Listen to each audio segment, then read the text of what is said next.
학교에서는 도서관을 했어요. 반에서 몇 명씩 뽑아가지고 학교 도서관에 집어넣고 밤 10시, 11시까지 공부를 시키는 거예요.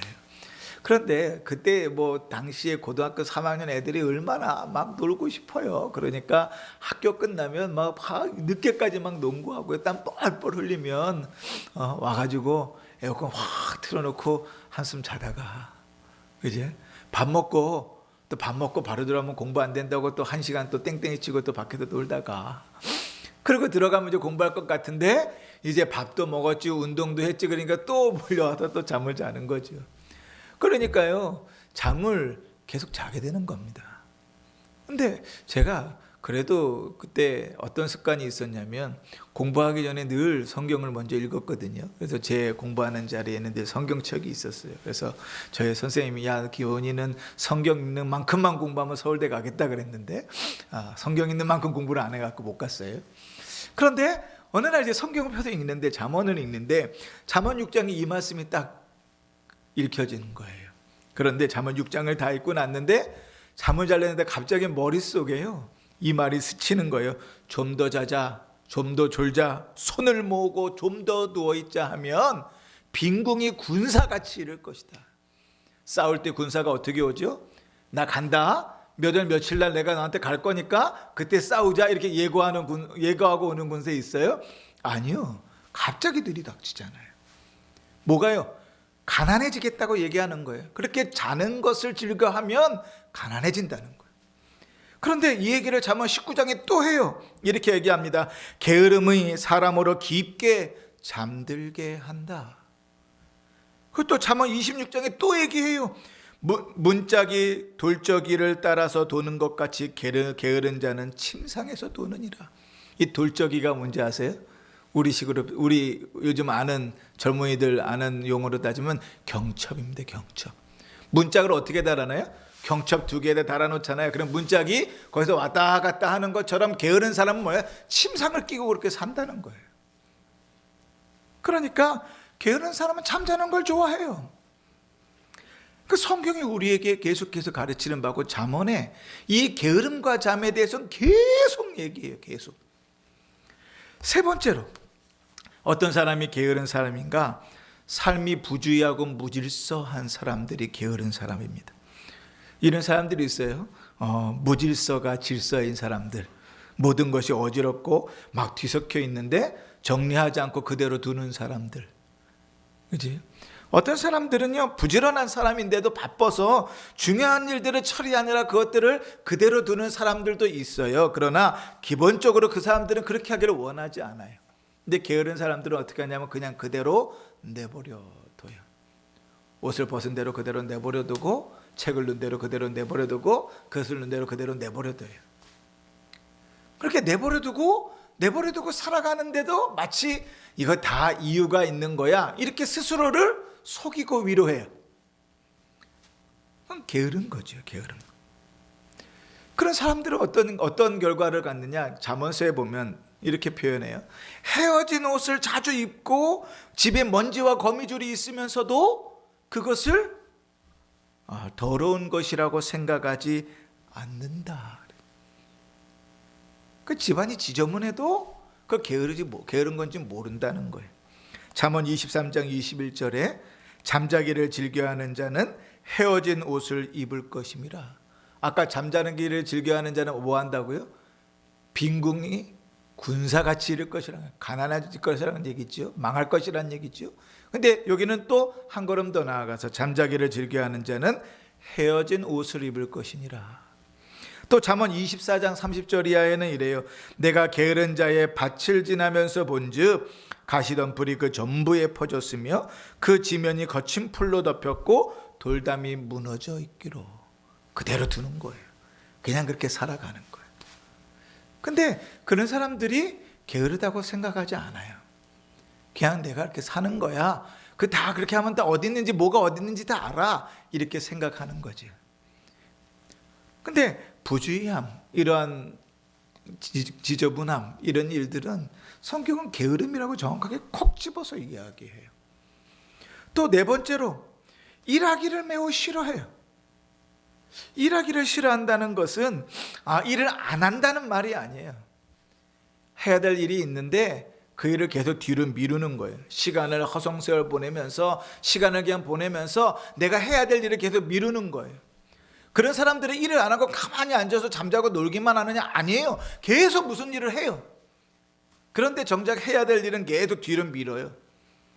그러다가 다급해지면, 혹은 창피를 당할 때쯤 되면 창피당하지 않으려고 그 일을 꼭 해야 되는데 안 하면 안 되니까 그때서야 부랴부랴 일을 해요. 그러면서도 핑계가 막 많지요. 핑계가 많아요. 일하기 싫어하는 사람은 아직 일할 시간이 충분하다고 생각해서 계속 뒤로 밀어요. 그리고 아까도 얘기했지만 놀지 않아요. 뭔가를 합니다. 계속해서. 그런데 결국은 해야 될 일도 제대로 못하고 한 일도 제대로 없는 상황이 돼버려지는 거죠. 잠언서에 그런 사람을 이렇게 표현했습니다. 잠언 19장 24절에 게으른 자는 자기 손을 그릇에 놓고서도 입으로 올리기를 괴로워하느니라. 잠언 22장 13절에 게으른 자는 말하기를 사자가 밖에 있은즉 내가 나가면 거리에서 찢기겠다 하느니라. 핑계 댄다는 거예요. 핑계 댄. 게으른 자의 모습은 그렇다 이렇게 얘기하는 거죠.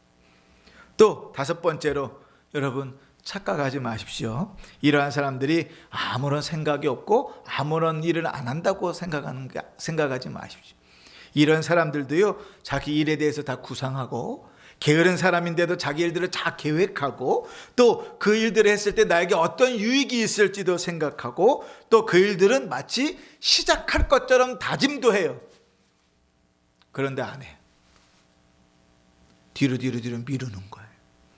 계획도 구상도 했어요. 계획도 세웠어요. 그것이 어떤 유익이 있는지도 알아요. 그리고 마치 시작할 것처럼 다짐도 해요. 마치 이런 거죠. 다이어트를 해야 되겠다.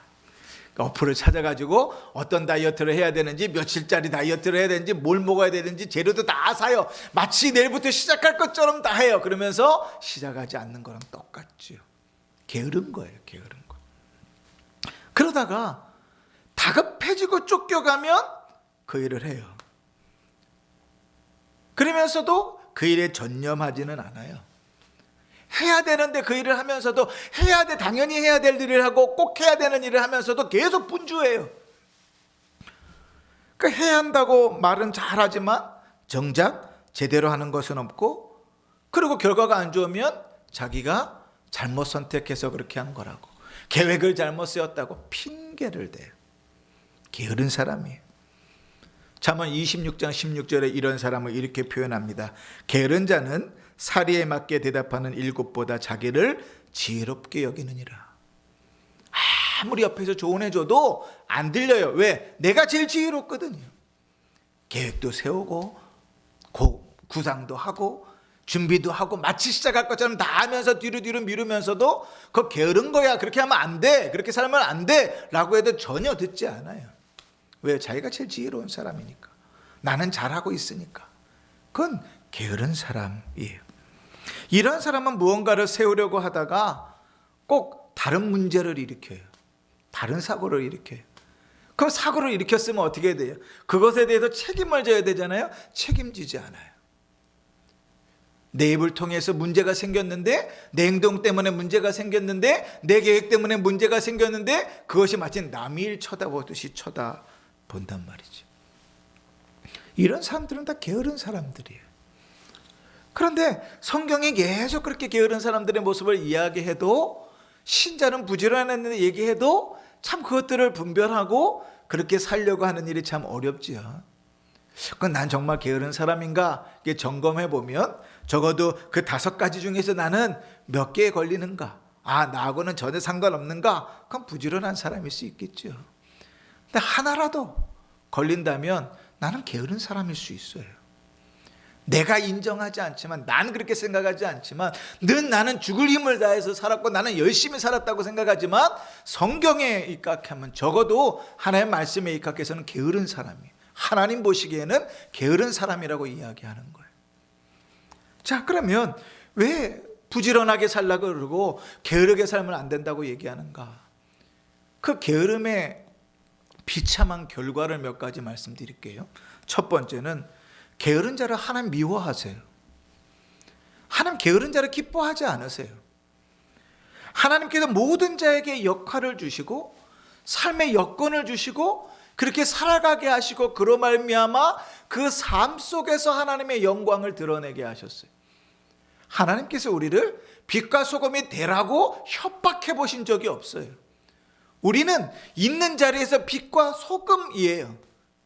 우리가 주어진 자리에도 우리는 그렇게 부지런하게 살아가는 것 통해서 그 빛이 드러나고 소금의 역할들을 해내는 거예요. 그런데 우리는 계속 그 말씀을 오해해요. 마치 하나님께서 칼을 두고 총을 들이대고 너는 빛이 돼야 돼, 소금이 돼야 돼 라고 막 협박을 하고 그렇게 살아야만 되는 것처럼 오해한단 말이에요. 아니에요. 하나님 우리는 빛과 소금이라고 정의하셨어요. 너는 빛이야, 너는 소금이야. 왜냐하면 하나님께서 빛이기 때문에, 그리스도께서 빛이시기 때문에 너는 빛이야. 그러면 빛으로 놓으신 그 자리에 있는 것만으로도 하나님의 영광이 드러나는 거예요. 근데 그가 게으르면 주어진 자리에 놓은 자리에서 주님께서 놓으신 목적을 따라서 살아가는 일들에 게으르면 하나님 기뻐하실까요? 아니요, 기뻐하지 않으세요. 이 악하고 게으른 종아, 주님 그렇게 이야기하시잖아요. 그러니까 여러분 그 비유를 잘 생각해 볼 필요가 있어요. 주인의 입장에서 주인이 손해본 거 있습니까? 없어요. 주인은 단 1원도 손해본 게 없어요. 한 달란트를 줬고 한 달란트를 받았어요. 주인 입장에서는 전혀 손해본 게 없어요. 오히려 그런 사람은 일하다가 한 달란트 중에 얼마를 까먹었으면 주인에게 손해일 수 있죠. 그런데 주인은 손해본 적이 없어요. 그런데 그 종을 향하여 이 악하고 게으른 종이라고 하는 책망하세요. 내쫓아버리세요. 왜 미워하실까요? 하나님께서 놓으신 자리, 하나님께서 기대하시는 자리, 주님께서 그럴만하다고 해서 맡기신 그 일을 부지런히 감당하지 않았기 때문이에요. 게으른 자예요. 그러니까 우리가 놓으신 자리에서, 우리를 놓으신 그 자리에서 우리는 하나님께서 그것을 나에게 소명으로 주신 줄 알고 그 자리에서 성실하게 부지런하게 살아내야 돼요. 그게 신자가 부지런하게 하나님 앞에 주의 영광을 드러내는 방법이란 말이죠. 그러니 여러분 얼마나 비참해요. 하나님께서 미워하신다는데 얼마나 비참해요. 우리는 그냥 그렇게 이해하고 싶잖아요. 하나님은 사랑이시니까 내가 뭘 해도 언제나 사랑하시겠지. 아니요. 성경은요 우리를 그렇게만 이야기하잖아요. 그건 우리 스스로를 위로하고 우리가 듣고 싶은 말만 듣는 거예요. 하나님이 기도도 안 들으신다 그러세요. 네 그런 기도를 가증히 여기는 기도도 있다. 찬송도 그쳐라, 예배도 그쳐라 그렇게 이야기하시는데 그런 말씀 아모스서는 아무리 우리 가운데 마음이 없는 거죠, 그렇지? 아모스서는 왜 은혜가 안 돼요? 왜요? 나에겐 예외라고 생각하니까. 하나님 미워하신다고요, 게으른 자를. 그런데 그게 끝이면 좋은데, 아유 하나님 뭐 보이지도 않는 하나님 미워하든지 말든지 뭐 까짓거 뭐 그렇게 하면 좋은데 그게 끝이 아니에요. 두 번째로 게으른 자는요 다른 사람한테 멸시하고 무시를 당해요. 게을러서 무시를 당하는 거예요. 그 속상한 일이지. 지금 사람들이 교만해가지고 없는 자를 무시하고 멸시한다든지 높은 위치에 있고 낮은 위치에 있는 사람을 무시하고 멸시한다면 누구의 문제냐면 무시하고 멸시하는 자의 문제예요. 그런데 게을러서 멸시와 무시를 당하는 건 전적으로 다 누구의 문제예요? 무시당하는 사람의 문제예요. 근데 성경이 우리에게 그렇게 증언해요. 잠언 10장 26절에 게으른 자는 그 부리는 사람에게 마치 이의 식초 같고 눈의 연기 같다. 이의 식초, 여러분 식초 몸에 뭐 좋대요. 근데 식초 이렇게 마시면 아주 좋든가요? 달콤하든가요? 아우 생각만 해도 그지요. 여러분 옛날에 불 필 때 그 시골에서 밥하려면 밥과 아궁이에다 불 피잖아요. 그러면 그래도 저는 그 신세대를 살아서 불을 펴놓고 막 돌리면 그러면 이제 바람이 들어갖고 막 연기가 나지만 불은 붙지요, 그죠? 근데 그 연기 잘못 눈에 맞으면 아우 눈 뜨기도 힘들어요. 그런데 그 식초 이 같은 그러한 역할을 누가 하는가? 사람들에게 그러한 역할을 당한다는 거예요. 누가? 게으른 사람. 무시와 멸시를 당한다는 거예요. 하나님도 미워해요. 그 사람들도 무시하고 멸시해요. 좋다, 뭐 까짓 거 하나님도 안 보이니까 무시하고 다른 사람들도 다 무시하고 뭐 그들이 나한테 뭐 도와준 거 있나, 뭐 나만 잘 살면 되지. 세 번째, 게으른 사람은요 자기 자신한테 짐이 돼요. 자기 스스로를 짐을 져요. 일을 해야 하는데 하기 싫은 사람은 결국은 해야 할 때 더 무거운 짐을 지고 가는 거예요. 즐겁게 기쁨으로 일을 져야 하는 경우는 없어요. 그 결과를 다 본인이 다 책임져야 되는 거니까요. 게으른 사람은 일을 시작할 때 발가벗은 채로 가시투성이의 울타리를 지나가는 것 같다고 성경은 표현해요. 잠언 15장 19절에 게으른 자의 길은 가시 울타리 같다. 게으른 자가 걸어가는 길은 옷을 벗고 가시로 된 그 울타리를 건너가는 것 같아요. 그러면 살이 찢기고 아프잖아요. 게으른 자의 살아가는 인생의 길은 그렇다는 거예요. 그러니까 자기 자신에게도 짐을 지어요. 뭐 까짓거 좋다, 뭐 그 내가 게으른 거니까 내가 책임지나, 거기에 머물면 좋은데 또 한 걸음 더 나가서 게으른 사람은 그 가족도 극심하고 가난하게 만들어요. 디모데전서 5장 8절에 보면 누구든지 자기 친족, 특히 자기 가족을 돌보지 아니하면 믿음을 배반하는 자요 불신자보다 더 악한 자라. 게으른 자가 나의 게으름으로 내 가족을 힘들게 한다면 바울 사도는 뭐라고요? 불신자보다 더 악한 자라. 이 점점 코너에 몰리지. 하나님도 미워하신대지, 사람들도 무시한다 그러지, 내 자신의 짐도 많지, 내 가족도 괴롭게 만든다 그러지, 그지? 그리고 결국은 그 게으름들은요 나를 슬픔과 빈궁으로 몰아가요. 나도 힘들어요. 나도. 잠언 13장 4절에 게으른 자는 마음으로 원하여도 얻지 못한다. 게으른 자는 전도서 4장 5절에 우매자는 팔짱을 끼고 있으면서 자기의 몸만 축낸다. 참 표현들이, 이 잠언 전도서에 제가 이거 준비하면서 이렇게 많은 게으름에 대해서 이야기하는 줄 몰랐어요. 와, 많죠. 다섯 번째로, 그래, 가족들도 뭐 내 가족이니까 부모 잘못 만난 탓이고 뭐 나 잘못 만난 탓이라고 치자, 그렇게 가면 좋은데, 다섯 번째, 게으름은 온갖 죄의 근원이 돼요. 게으름은 거기서 머물러서 끝나지 않아요. 게으름은 우리를 더 큰 죄로 이끌어가요. 우리가 지난 주일날 미움에 대해서, 마음에 대해서 얘기했잖아요. 미워하는 마음은 미워하는 마음으로 끝나지 않아요. 시기와 분쟁과 분냄은 거기서 끝나지 않아요. 그거를 다스리지 않으면 그 죄는 반드시 더 큰 죄고 더 큰 문제로 끌고 가요. 우리 입술이 죄를 짓게 하고 영혼을 상하게 하고 사람들을 상처받게 하고, 그래서 성경은요 그 미움에서, 마음에서 시작한 것으로 너희가 사람들 죽이면서 산다고 얘기하잖아요. 마음으로 사람을 죽이고 입으로 사람을 죽이고 행동으로 사람을 죽인다고 표현하잖아요. 예수님은 그렇게 이야기하시거든.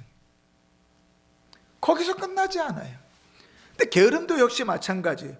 게으름은요 온갖 죄, 더 큰 죄로 끌고 가요.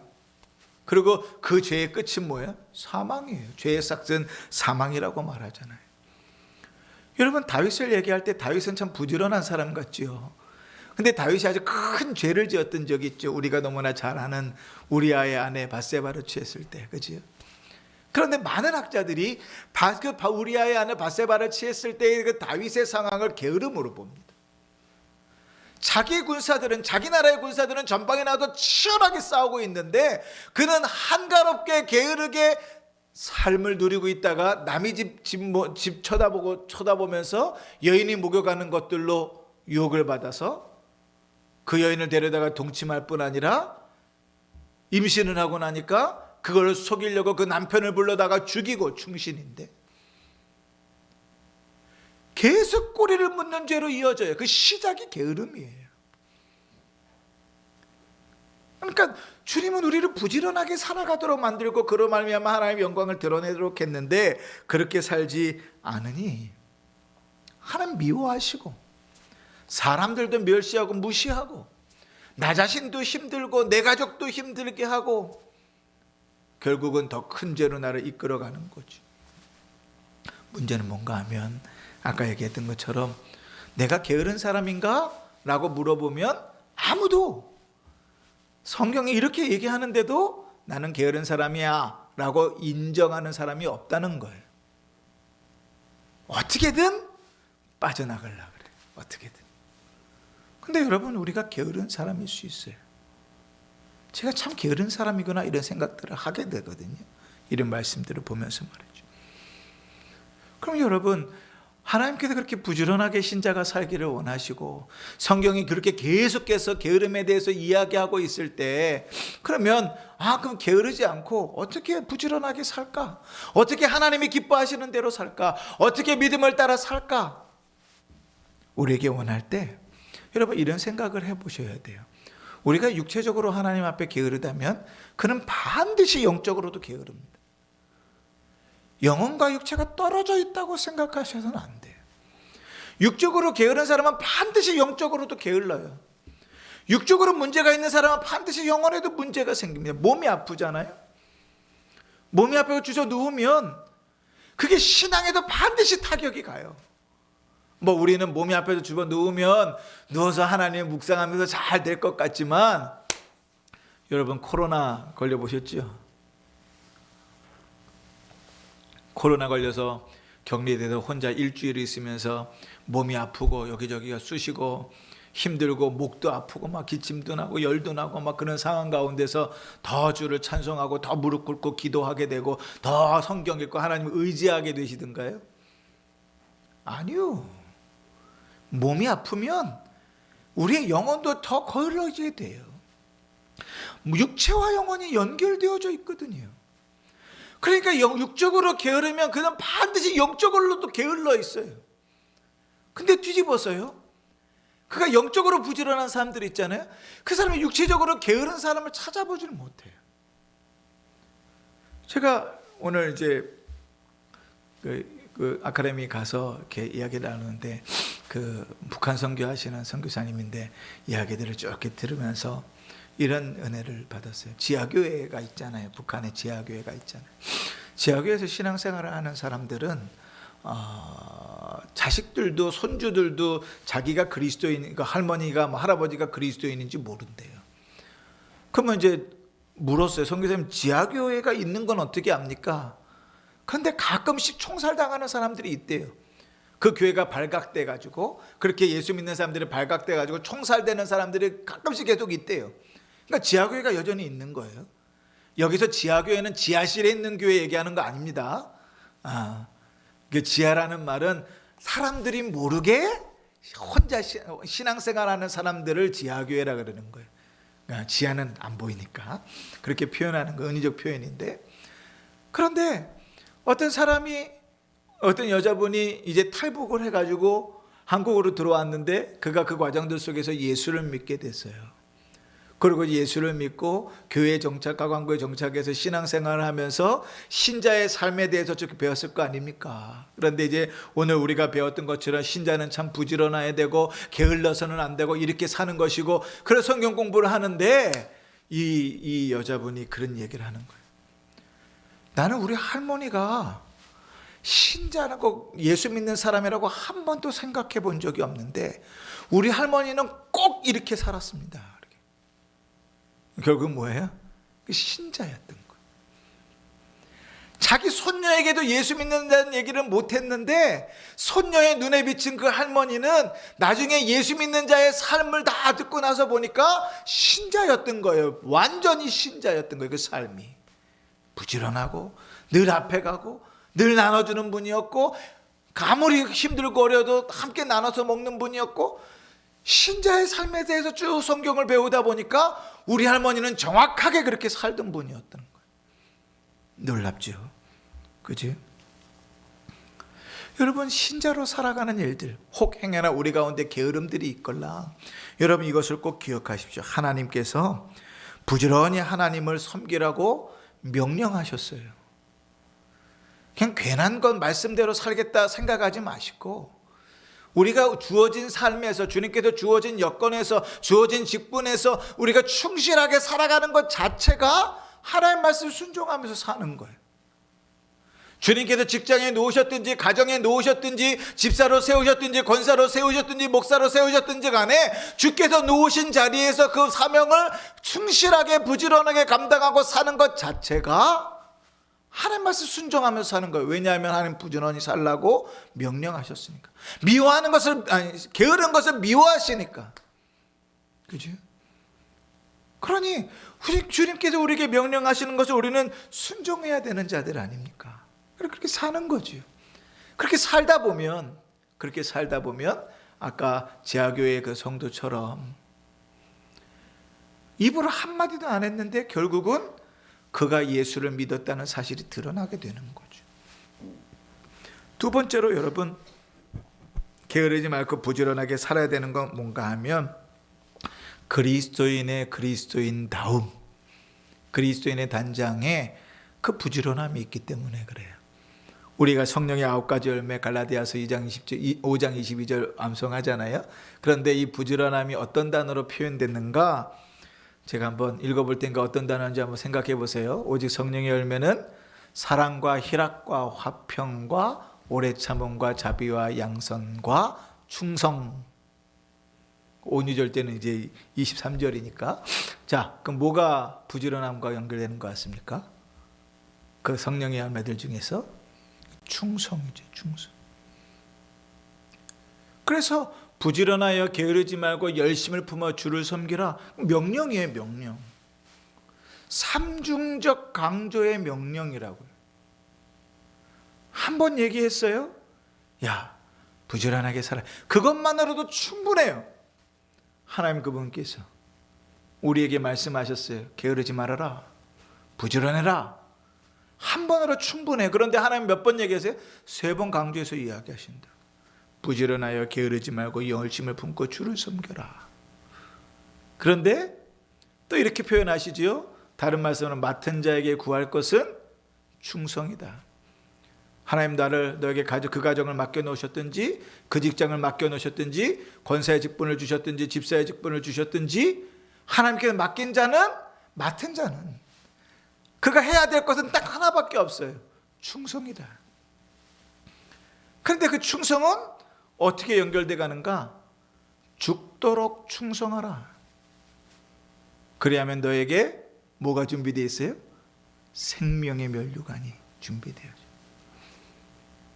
그러니까 우리는 주님께 받은 명령이 얼마나 엄중하다는 사실을 알아야 돼. 주님은 목숨 걸고 충성하라고, 부지런하게 살아가라고 우리에게 요구하세요.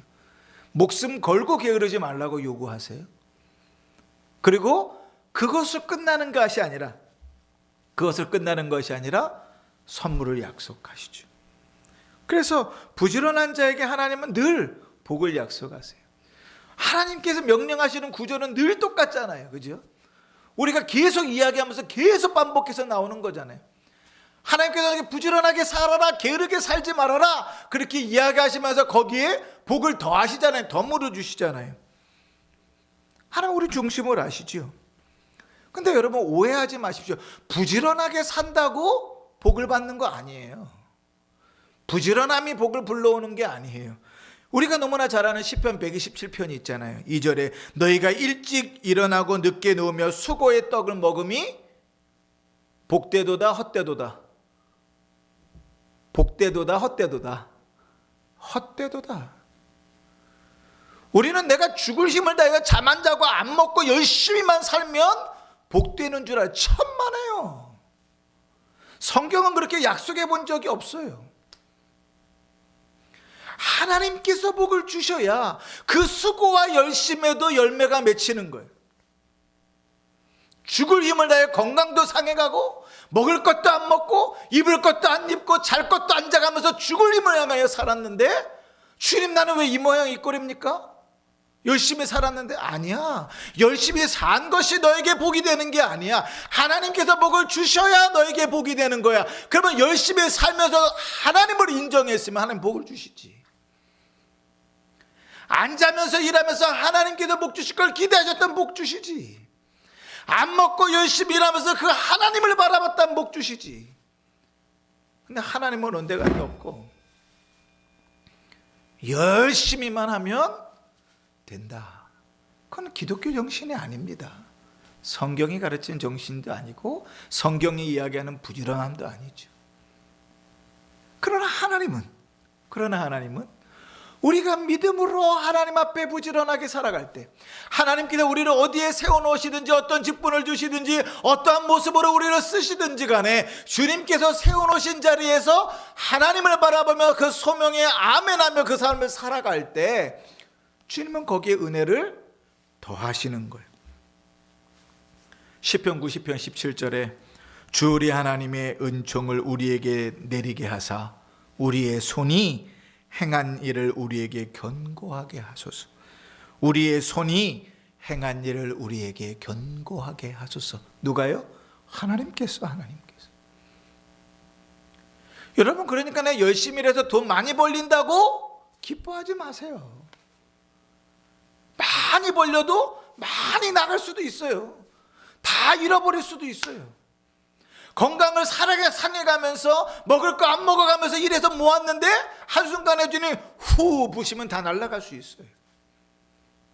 그러나 우리가 주님께서 신자를 부르신 대로 부르신 자리에서 부지런하여 게으르지 않고 열심을 품어서 하나님을 섬기며 살아갈 때, 청교도들이 늘 고백했던 것처럼 고람되어 하나님 앞에서의 삶으로 살아갈 때 주님이 어떠한 일을 맡기셨든지 어떠한 역할을 맡기셨든지 그것을 아멘하고 그 길대로 걸어갈 때, 게으르지 않고 그 길대로 온전히 걸어갈 때, 여러분, 하나님 거기에 복을 주세요.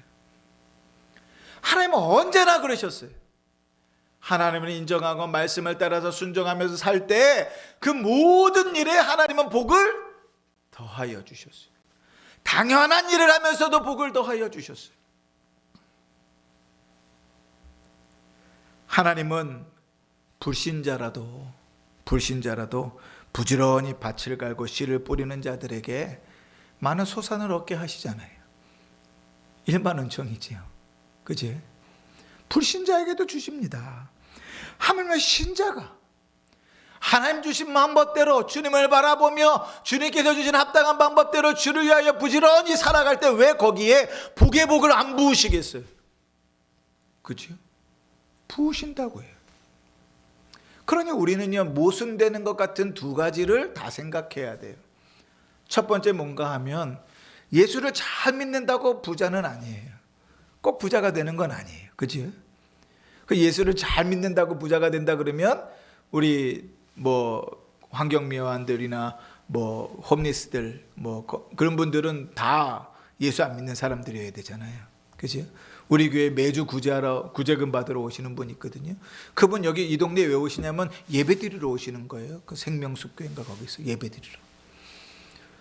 아니 그 지옥에 떨어질 인간이 무슨 예배야 이렇게 내야 되잖아요. 그죠? 예수를 잘 믿으면 부자가 된다면 그는 완전 반대니까요. 믿음이 좋다는 것과 부자가 된다는 것은 늘 연결되어 있는 건 아니에요. 그러나 또 하나 우리가 잡아야 될 건 뭐예요? 내가 하나님 앞에 경건하게 살아가는데, 내가 하나님 앞에 신실하게 살아가는데 하나님께서 물질과 부를 채워주지 않는데 그것도 이상한 거예요. 성경 우리에게 이렇게 이야기하죠. 내가 의인과 그의 자녀가 걸식하는 것을 본 적이 없다. 누가요? 성경이 그렇게 증언하는 거예요. 그 자녀까지도 걸식하는 걸 본 적이 없다는 거예요. 믿음으로 살아가는데, 신실하게 살아가는데 어떻게 걸식할 수가 있느냐? 어떻게 가난할 수가 있느냐? 부자가 되겠지.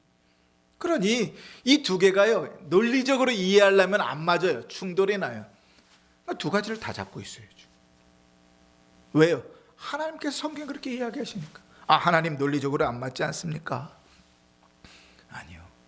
시편 128편 2절에 내가 내 손이 수고한 대로 먹을 것이라 내가 복되고 형통하리라 이렇게 약속하셨고, 잠언 13장 4절과 15절에 게으른 자는 마음이 원하여도 얻지 못하나 부지런한 자의 마음은 풍족을 얻느니라. 망령되어 얻은 재물은 줄어가고 손으로 모은 것은 늘어가느니라. 그지?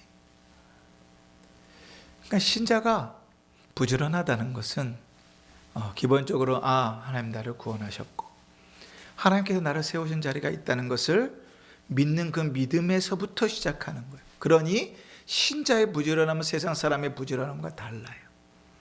신자의 부지런함은 하나님께서 나를 어떤 자리에 세우셨든지, 어떤 직장에, 어떤 가정에, 어떤 직분을 주셨든지 간에 하나님께서 세우신 그 자리가 하나님께서 나에게 허락하신 줄을 믿고 열심히 부지런히 살아갈 때 거기에 복을 더해 주시는 거예요. 복을 부어 주시는 거예요. 그러니 세상의 열심하고는 또 다르죠. 그러나 주님께서 신자가 그렇게 살기를 원하십니다. 제가요, 이 부지런함에 대해서 즉 그 말씀을 준비하면서 도대체 우리 권사님들은 어떻게 이해할 수 있게 설교를 해야 될까? 권사님들은 기본적으로 이제 나하고는 관계없다 이렇게 생각하고 말씀을 안 들으시겠구나. 왜냐하면 나는 이제 나이도 많고 힘도 없고 가진 것도 별로 없고 뭐 여건도 없고 그러니 뭐 부지런함, 뭐 내가 부지런할 일이 있나? 그래서 사실은 이 주제를 가지고 준비를 해야 되나 고민을 했는데 성경을 찾으면 찾을수록 주님이 우리에게 요구하시는 것은 죽을 때까지 부지런함을 요구하시는 거예요. 게으르지 말기를 요구하시는 거예요. 확신하고 아멘하고 그 말씀을 준비하는 거죠. 사랑하는 성도 여러분, 신자는 모든 삶의 자리가 하나님이 주신 것임을 고백하는 사람이 신자입니다. 그리고 그 자리에서 하나님이 기뻐하시며 하나님을 기쁘시게 하며 살아가는 것이 신자입니다. 그러므로 하나님이 세우신 자리에서 부지런히 힘써 살아가는 것, 그것은 하나님 기뻐하시는 일입니다. 여러분이 나이가 먹어서 할 일이 없으니 부지런할 일이 없다고 생각하십니까? 아니요. 그럴 거였으면 하나님 여러분 생명을 벌써 거두어 가셨을 겁니다. 그러나 주께서 이 땅에 놓으셨다면 주님의 뜻이 있으신 거예요. 그리고 주님은 그 놓으신 자리에서 부지런하기를 원하십니다. 여러분, 우리가 계속해서 게으름에 대해서 쭉 살펴봤습니다. 특히 게으름은 잠과도 많이 연결되어져 있었죠. 우리의 의지와도 연결되어져 있었죠. 여러분, 우리가 스스로 게으른 사람이 아닌지, 아니면 내가 스스로 게으름에 빠져들고 있지는 않은지, 내가 부지런하다고 생각하지만 사실은 게으른 사람이 아닌지 말씀을 기반해서 우리의 삶들을 좀 돌아볼 일입니다. 저는 참 부지런한 사람이라고 생각했습니다. 가정도 돌보지 않고 열심히 살았습니다. 그래서 제 동생이 들으면 안 되는데 저한테 그렇게 얘기했어요. 형은 목사로서는 100점은 아니어도 80점 이상이야. 내가 동생으로서 봐도 인정해. 근데 형은 아빠로서, 남편으로서는 빵점이야. 그래서 가족도 안 부르고 열심히 살았습니다. 그런데 오늘 말씀을 준비하면서 보니까 게을렀더라고요. 주님이 원하시던, 주님이 말씀하시는 부지런함이 아니었더라고요.